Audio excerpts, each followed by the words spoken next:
쿠팡의 정보 유출 사태와 관련해 경찰의 수사가 전방위로 확대되고 있습니다. 국회 증언 태도 논란에 휩싸였던 해럴드 로저스 한국법인 대표는 최근 경찰의 소환 요청에 응하며 자세를 낮추는 모습인데요.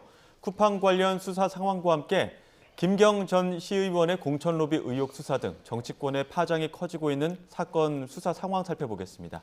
이승훈 변호사, 최진영 변호사 두 분과 함께합니다. 어서 오십시오. 네, 안녕하십니까?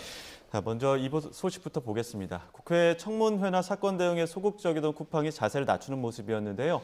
해럴드 로저스 한국 쿠팡 대표의 경찰 출석 모습 먼저 화면으로 만나보시죠. Coupang has fully and will continue to fully cooperate with all of the government investigations that are now looking into us. We will also fully cooperate with the police investigation today. 저희가 비교적 자세를 낮췄다라고 이야기는 했습니다만 국회 출석했을 당시에는 책상을 내려치기도 하고 큰 소리를 내기도 했었거든요. 그와 비교했을 땐 자세를 낮췄는데 어떤 이유 때문이라고 보십니까? 국회에서 민주당 의원님들이 조곤조곤 얘기를 했으면은 그때도 오늘처럼 적극적으로 답변을 했을 것이라고 생각합니다.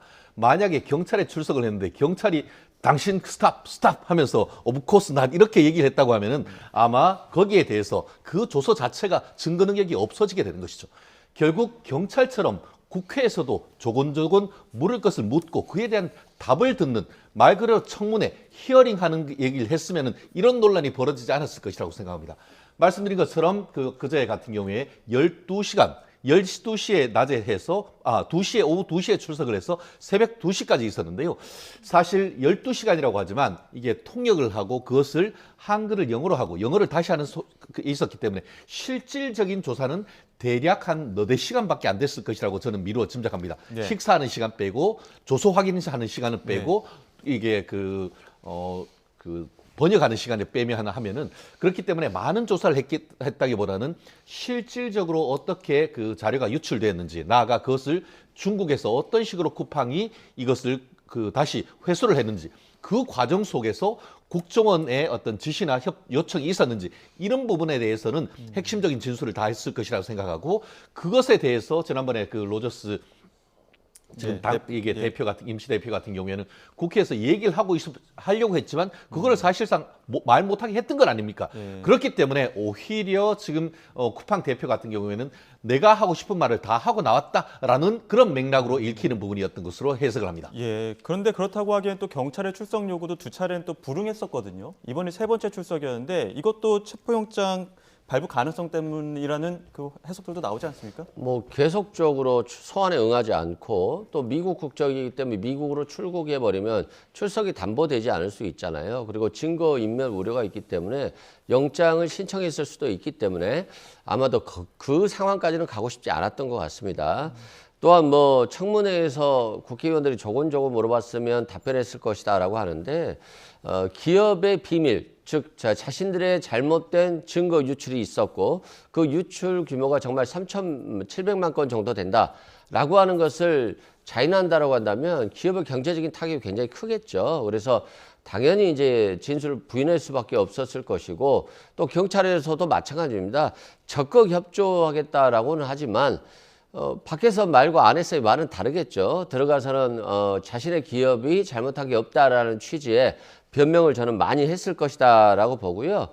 결국 이런 수사의 비협조 그리고 국회에서의 잘못된 반응 이런 것들이 결국 국민들에게 굉장히 안 좋게 받아졌어요. 쿠팡이 한국 기업이 아니구나, 미국 기업이구나. 근데 미국 기업이 한국의 노동자들에게는 무한한 노동을 주어서 굉장히 안 좋은 그런 산재 사고가 많이 일어나고 있잖아요. 그렇게 산재 사고는 정말 많이 일어나는데 대우가 안 좋구나라고 하는 얘기들이 있어서 쿠팡에 대한 불매 운동이 좀 일어났죠. 그래서 실제 구독자는 아니지만 그 패밀리 멤버십 회원들이 많이 줄었죠. 그리고 실제 그 일감이 많이 줄어서 노동자들 인력 채용을 많이 줄였다라고 합니다. 그만큼 이런 것들이 쿠팡의 태도가 어떤 검찰 수사는 회피할 수 있을지 모르지만 국민의 감정은 회피할 수 없었거든요. 그래서 그러한 경제적인 타격이라든가 또 앞으로 정치권에서 쿠팡이 이제까지 온라인 사업을 거의 독점적으로 하면서도 어떤 제재나 제한 조치가 없었어요. 반면에 어떤 이마트라든가 롯데마트 등 한국 오프라인 사업들에게는 제한 조치가 있었거든요. 예. 그래서 이런 것들이 전방위적으로 문제가 된다라고 했을 때 결국에는 쿠팡의 어떤 사업 지배 구조가 어려움에 처할 수도 있겠다라는 생각이 있어서 예. 적극 협조하는 모습은 보이고는 있습니다만 막상 경찰 조사 들어가서는 부인하고 있을 것이다라고 말씀드립니다. 이게 첫 시작은 대규모 정보 유출이지만 로저스 대표가 지금 경찰에 출석한 이유는 정보 유출 때문이 아니라 대응에서 어떤 불법적인 요소가 있었기 때문 아닙니까? 어떤 혐의입니까? 그렇습니다. 말씀드린 것처럼 핵심은 어디로 안드로메다로 사라져버리고 그에 대한 이후의 대응만 가지고 지금 얘기하는 것 자체가 국민의 한 사람으로서 좀 황당하다라는 생각이 드는데요. 이 사건의 핵심은 뭐냐면은 중국 직원이 한국에 있다가 퇴사한 이후에 중국에 가서 한국에서 가지고 있던 여러 가지 그 접근할 수 있는 권한을 이용을 해서 중국에 있으면서 한국의 어떤 쿠팡 멤버스 3천만 건의 개인정보를 유출했다는 그 의혹 사건 아닙니까? 그렇다고 하면은 우리가 쉽게 말하면 도둑을 맞았는데 도둑을 잡아야 되는 것이지 공당 현관문을 지금 관리를 잘못했다는 그걸 가지고 때려잡고 있으면 이게 지금 말이 되는 거예요. 예. 그렇기 때문에 저는 지금 현재 지금 이 자리에서도 수차례 얘기를 했는데 최근에서야 제가 확인을 해봤더니만 지금 그 검찰에서 지금 중국 그 직원에 대해서 인터폴에 적색 수배를 하고 그 체포영장을 미리 발부했다라고 하는데 아직까지 법무부가 그 북한의 중국의 2002년에 한중 범죄인 인도 협정에 따라서 이걸 요청했다라는 얘기는 아직까지 듣지 못한 것 같습니다. 결국 그 범인을 데리고 오는 이 절차가 국가를 넘어야 되기 때문에 쉽지 않죠. 쉽지 않다 하더라도 왜 그런 외교적 노력을 하지 않습니까?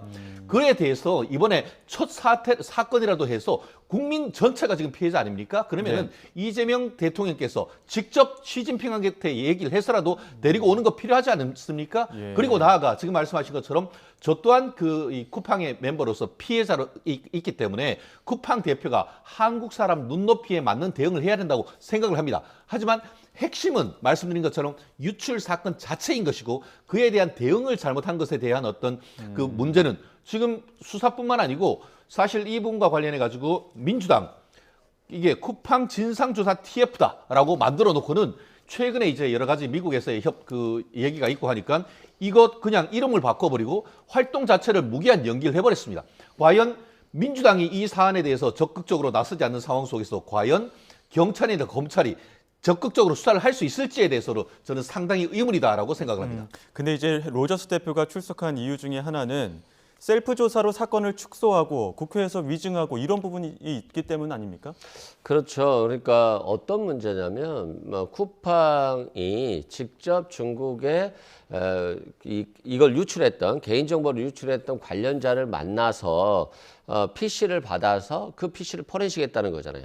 포렌식해 봤더니 유출은 많이 됐지만 실제 그 컴퓨터에 남아있는 건 개인정보 3,000건밖에 안 되더라. 예. 그러면 3,600만 건이 아니라 그냥 3,000건에 불과하다라고 하는 자신의 자체 조사 결과를 발표했어요.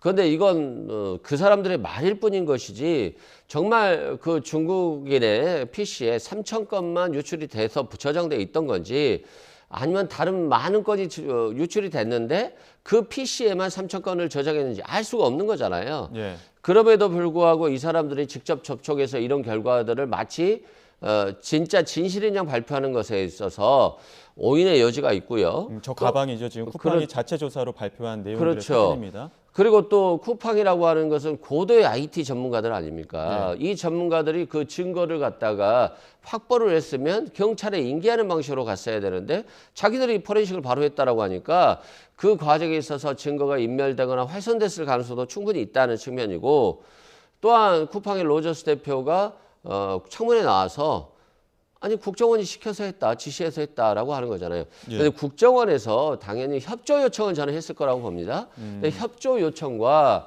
그 증거를 받아서 본인들이 마음대로 포렌식해서 증거를 오염시켰을 수 있는 것까지 국정원에서 지시했을 이유는 없는 거잖아요. 예. 그래서 이것까지도 청문회에서 위증을 했다라고 하는 것까지도 이제 수사가 되고 있고요. 정부 입장에서 보면 이 수사와 정치는 철저하게 이 사건은 분리해야 될 것 같습니다. 경찰의 수사는 철저하되 지금 쿠팡이 미국에서 수백억 원의 로비 자금을 쓰고 있다는 거잖아요. 그 고위 인사에 쓰고 있고 그래서 김민석 총리가 미국에 가서 대화를 할 때에도 쿠팡 얘기를 상대방이 했단 말이에요. 또한 이번에 연준 의장에 지명된 워시 후보 같은 경우도 예. 쿠팡의 이사였어요. 예. 그만큼 쿠팡이 미국에서의 어떤 로비력이 크기 때문에 자칫 잘못하면 쿠팡이 미국의 지도층을 부추겨서 한국의 미국 기업을 차별하고 있다라고 하면서 이게 한미가 무역 분쟁으로도 이루어질 수가 있기 때문에 우리가 수사와 정치는 확실하게 분리를 해서 예. 미국 기업을 대한민국 정부가 불이익하고 차별 대우를 하는 것이 아니라 정당한 수사를 하는 것이다 라고 하는 측면으로 수사와 정치를 분리할 필요성이 있다. 그런 관점에서 민주당이라든가 정부도 그 부분에 있어서는 주의 깊게 살펴보고 있다라고 말씀드립니다. 말씀하신 것처럼 트럼프의 관세 위협이나 벤스 부통령의 쿠팡 언급 자체가 쿠팡의 지렛대가 될 가능성이 있다.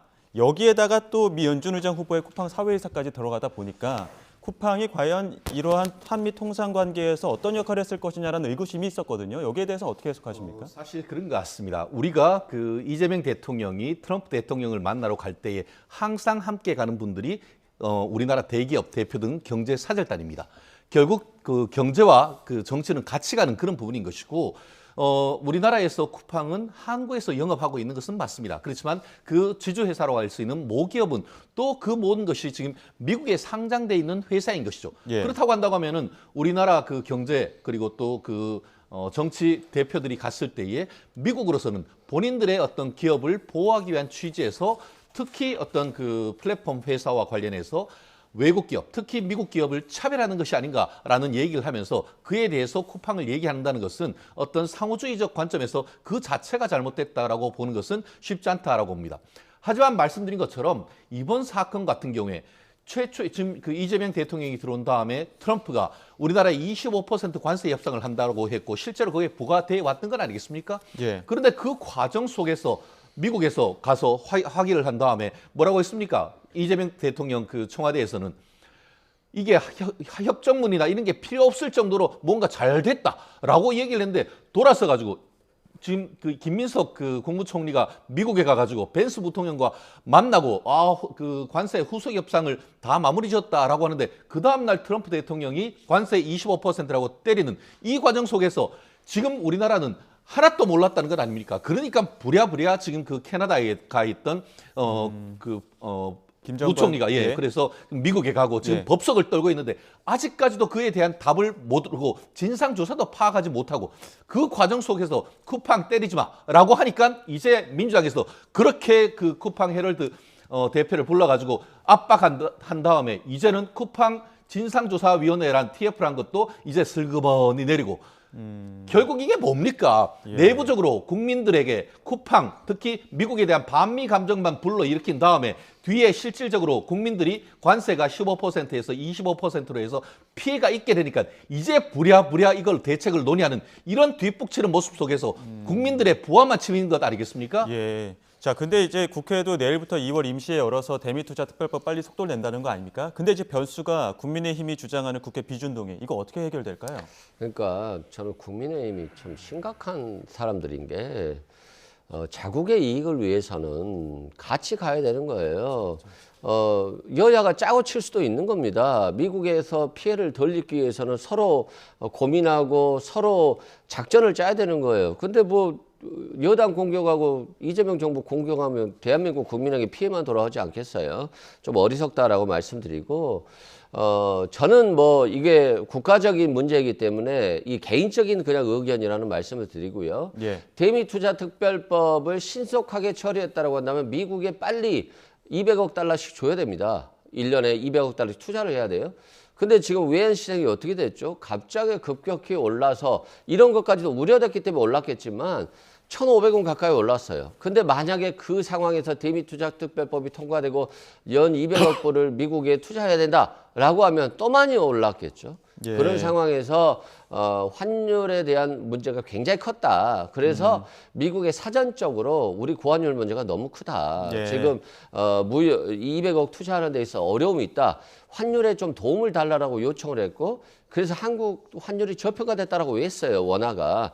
이런 것들도 결국 대미투자특별법이 지연되는 것에 대한 방어적 성격으로 한 거거든요. 또한 대미투자특별법을 뭐 조약으로 하자는데요. 지금 미국 연방대법원에서 이 지금 관세가 예. 무효 판결이 날 가능성이 높습니다. 1심, 2심 다 트럼프 행정부가 졌어요. 그러면 대법원에서 져버리면 이 관세 자체가 0%로 환원되는 거예요.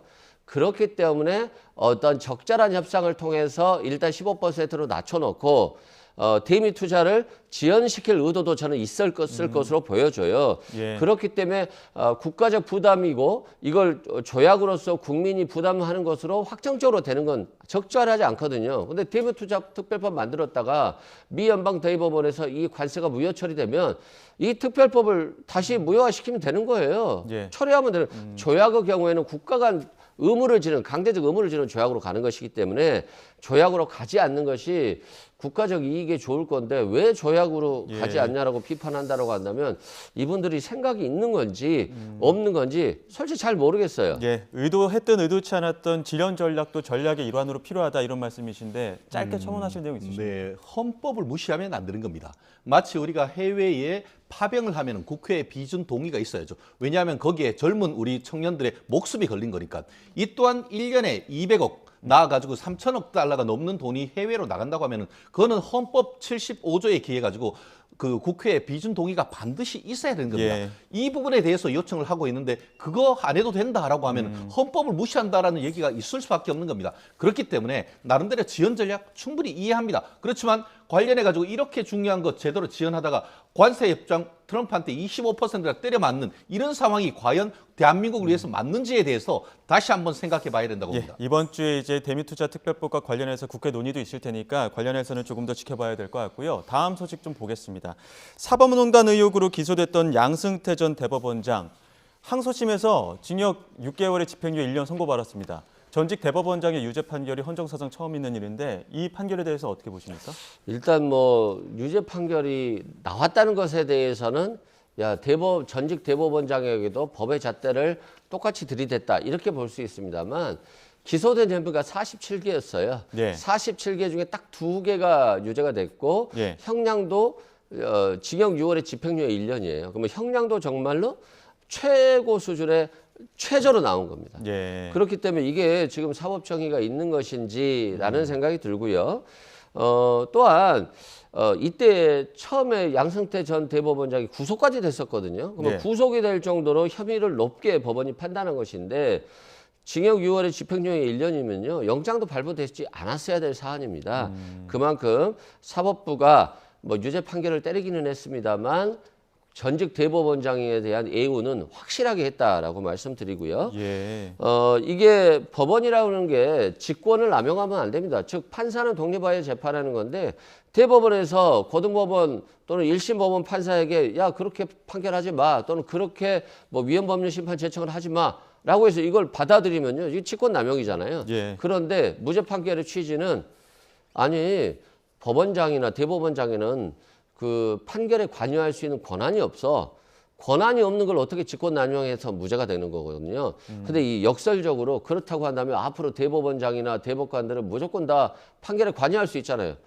그러면 직권 남용도 안 되기 때문에 결국에는 엄청난 사법부 독립이 침해되는 거거든요. 예. 그래서 이번에 일부 2개 유죄 나온 것 그것만으로도 우리가 만족해야 될 것이냐 아니면 법원의 독립, 재판의 독립을 위해서 확실하게 좀 엄중한 처벌이 필요하지 않냐라고 생각되는데 거기에는 미치지 못했다라고 말씀드립니다. 그 말씀하신 것처럼 권한이 없는데 어떻게 직권남용이냐 이게 1심이었고 그 부분이 뒤집힌 게 이번 항소심이었습니다. 어떤 내용이었습니까? 1심이 아니고요. 그게 대법원 판결입니다. 대법원 판결, 대법원 예. 확정 판결입니다. 그리고 그와 같은 대법원의 기존 확정 판결에 의해서 사실 문재인 정부 때 있던 각종 직권 남용들이 무죄가 선고가 됐던 겁니다. 예. 그때는 맞고 지금은 틀렸습니까? 그렇기 때문에 오히려 서울고등법원의 이번에 판결 같은 경우에는 대법원의 기존 판결과 사뭇 다른 결의 판결을 했기 때문에 예. 과연 이 부분에 있어서 대법원이 두 개 얘기했던 그 두 개의 유죄 판결에 대해서도 유지할지에 대해서는 사뭇 의문인데요. 예. 저는 그 관련해서 그 전에 과연 이렇게 45개가 넘는 것을 기소를 했는데 사실상 95%가 무죄가 나온 이 사안 속에서 과연 검찰이 항소를 할 것인가? 이재명 대통령의 논리라고 하면은 90% 이상 무죄가 나왔으면은 그것은 법원이 잘못한 것이 아니고 예. 검찰이 잘못한 것 아니겠습니까? 과연 이 부분에 대해서 과연 그 지금 현재의 법무부 장관은 검찰에게 이거 항소하는 거 신중히 결정하라고 할 것인지 아니면 얼마 전에 있었던 특검에서의 특검처럼 그 다음날 해서 바로 항소할 것인지 저는 그걸 지켜보겠는데요. 말씀드린 것처럼 새로운 법리 판결 선고할 수 있습니다. 하지만 그와 같은 새로운 법리가 왜 지난 정권과 이번 정권에 따라서 결과가 달라지는 데에 대해서 사법부가 과연 법리대로 판결했는지에 대해서는 의문인 것이고요.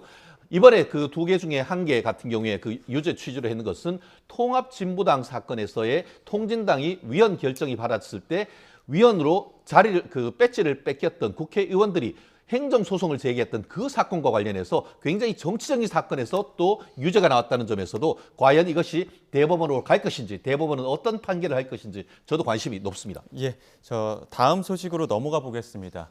김경전 시의원, 강선 의원 관련된 이야기를 좀 해보려고 하는데요. 지난 2023년 강서구청장 보궐선거 당시에도 로비 정황이 나오기도 했고 또 김경전 시의원 4차 조사 받으면서 여러 가지 다른 의혹들, 황금 PC와 관련된 이야기들도 굉장히 많이 나왔거든요. 이 조사 어떻게 좀 진행이 될까요? 일단 조사는 적극적으로 경찰이 잘 진행하는 것 같고요. 당초 뭐 강선 의원에 대한 1억 로비 이것을 인정했었는데 추가적으로 강서구청장 보궐선거에 있어서 나도 경선에 끼워달라라고 하면서 로비를 했다는 얘기가 있었잖아요. 그래서 처음에는 돈을 건넨 사실을 부인했습니다만 전직 서울시의원에게 수백만 원을 건넸다라고 하는 것을 자인했다라고 합니다. 예. 그렇기 때문에 받았다라고 하는 양모 의원 전 의원 같은 경우는 부인하고 있어요. 근데 준 사람이 줬다라고 한다면 줬다라고 인정될 가능성이 매우 높겠죠. 예. 다만 공천의 대가성은 부인하고 있다라고 하는데 물론 공천되지 않았으니까 그런 부분은 공천되지 않았다는 측면에 인정되겠습니다만 돈을 전달한 목적은 내가 공천에서 배제될 것 같은데 배제되지 않게 해주세요라는 목적이잖아요. 예. 이거 굉장히 부정한 목적이다라고 보고요. 그래서 이게 로비에 성공을 했던 성공하지 않았던 불순한 목적으로 돈이 전달됐고 이게 공직자로서의 길의 한 축에 있잖아요. 예. 그럼 앞으로 많은 정치인들이 윗사람에게 돈을 줘야지만이 경선 기회를 얻고 공천을 받을 수 있다라고 한다면 이건 완전히 매관매직이 될 수 있는 거잖아요. 그래서 경찰이 좀 엄중하게 수사를 해서 이제 뭐 수사는 어느 정도 무르익었다라고 보고 그 신병 확보에도 좀 나서야 될 필요성이 있다라고 예. 생각됩니다. 저희가 그래픽으로 앞서도 보여드렸습니다만 황금 PC 속에 녹취가 여러 가지가 좀 등장이 한 것 같습니다. 누구에게 어떻게 접근할지 또 각 의원들을 설명하면서 누구는 금품 좀 받지 않을 것 같아 뭐 이런 논의들 내용들도 있었다고 해요. 그렇게 했을 때 의원들이 한 7명 정도 나왔다고 하는데 수사가 확대될 가능성은 어떻게 보십니까?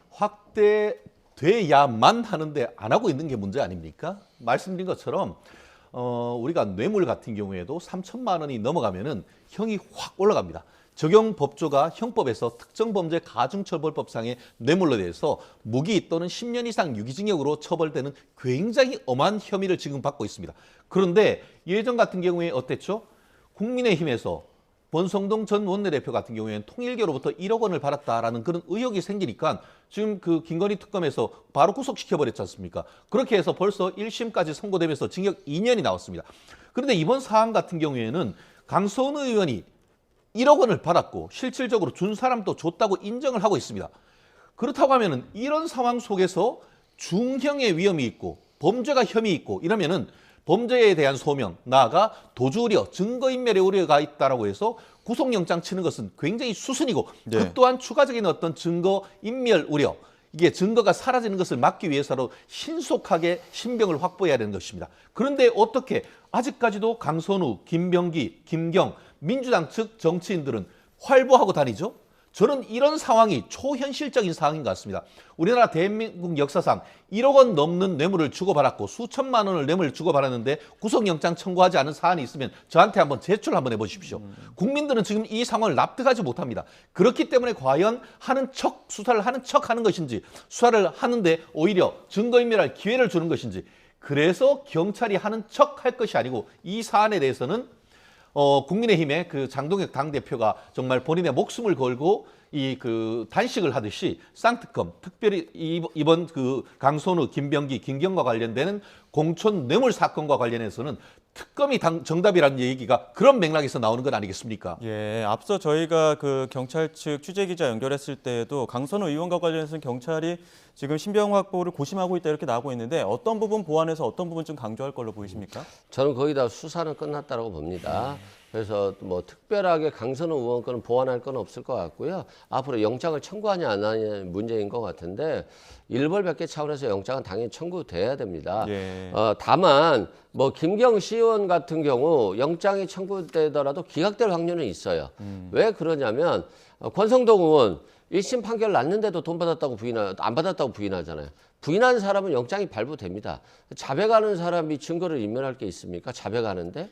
그리고 자백하고 있는데 뭐 범죄 사실을 부인할 염려도 없잖아요. 그렇기 때문에 아마도 조금 더 집중적인 수사를 통해서 확실하게 수사를 한 이후에 영장을 청구하려고 천천히 가는 것 같아요. 예. 그런 측면에서 너무 조급하게 생각하지 않으셔도 되고요. 이게 자백을 하면 영장이 기각될 확률은 높습니다만 자백을 한다고 할지라도 잘못된 범죄가 무로 돌아가는 건 아니잖아요. 그래서 경찰에서 수사가 다 마무리가 됐다라고 한다면 법원의 판단이 어떻든 영장을 청구하는 것이 국민에 대한 도리인 사건이다라고 보고 있습니다. 예. 짧게만 말씀드릴게요. 여죄가 있기 때문입니다. 여죄가. 말씀드린 것처럼 김경, 강선우 이 문제가 아니고 지금 120개 녹취 파일이 있고 그것을 이른바 황금 PC를 통해서 그 정치자금법, 뇌물 이런 부분에 대한 여죄가 있기 때문에 이 부분에 대한 증거인멸, 이 부분에 대한 제3자나 변호인을 통한 입을 맞추는 것을 맞추기 위해서라도 신속한 조사를 하는 것인데 현재 봐서는 그럴 가능성이 별로 없어 보입니다. 예, 알겠습니다. 이번 주에 또 경찰 수사 상황이 어떻게 진행되는지도 한번 지켜봐야 될 것 같습니다. 두 분과 함께했습니다. 이승훈 변호사, 최진영 변호사였습니다. 고맙습니다.